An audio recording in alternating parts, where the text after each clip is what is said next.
Oke, assalamualaikum warahmatullahi wabarakatuh. Kembali lagi di channel saya.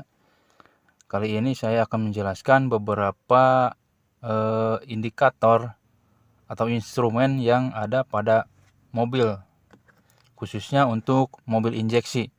Ya, langsung saja. Pertama, ini ada yang kuning ini ada lampu engine atau bisa disebut juga check engine ya.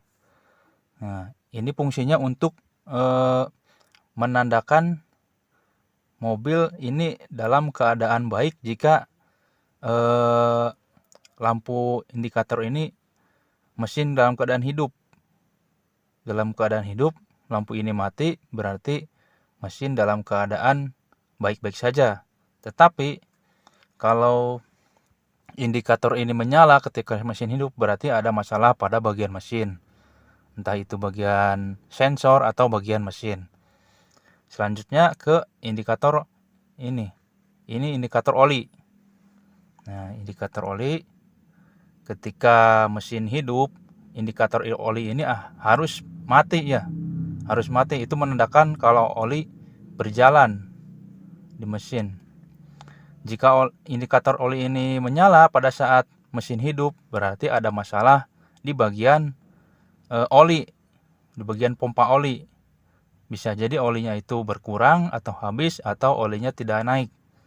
Selanjutnya ini ada gambar aki. Ini indikator aki ini menunjukkan bahwa mobil ini ketika mesin hidup harus mati. Semua yang tiga ini harus mati dalam kondisi hidup, mesin hidup. Ya, mesin hidup. Kalau misalkan mesin mati ya harus menyala, yang tiga ini harus menyala. Tapi ketika mesin hidup, semua dalam keadaan mati. Jika dalam kondisi menyala, mesin hidup, yang tiga indikator ini menyala, berarti mobil ada masalah. Nah, perlu diperhatikan ini indikator aki, indikator check engine, indikator oli. Selanjutnya ini ada tanda seru, ini ada indikator untuk rem tangan. Ketika rem tangan diangkat seperti ini, nah ini dalam posisi indikator rem tangan ditarik, nah indikator ini menyala.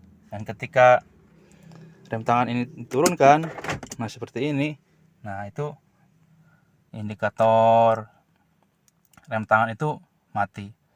Coba kita angkat lagi, nah itu nyala. Tetapi ini bukan hanya untuk rem tangan saja. Ini indikator ini digunakan untuk mengecek ketika minyak rem habis atau kurang. Ketika minyak rem kurang, indikator ini pasti menyala. Itu menandakan kalau minyak rem akan habis. Ya. Kalau yang ini gambar setir ini menunjukkan kalau mobil ini sudah menggunakan EPS atau Electronic Power Steering, bukan menggunakan oli lagi ya. Nah, ini yang berkedip ini indikator untuk kita harus menggunakan seat belt. Seat belt harus dipakai. Nah, sekian dan terima kasih info dari saya, semoga bermanfaat. Dan wassalamualaikum warahmatullahi wabarakatuh.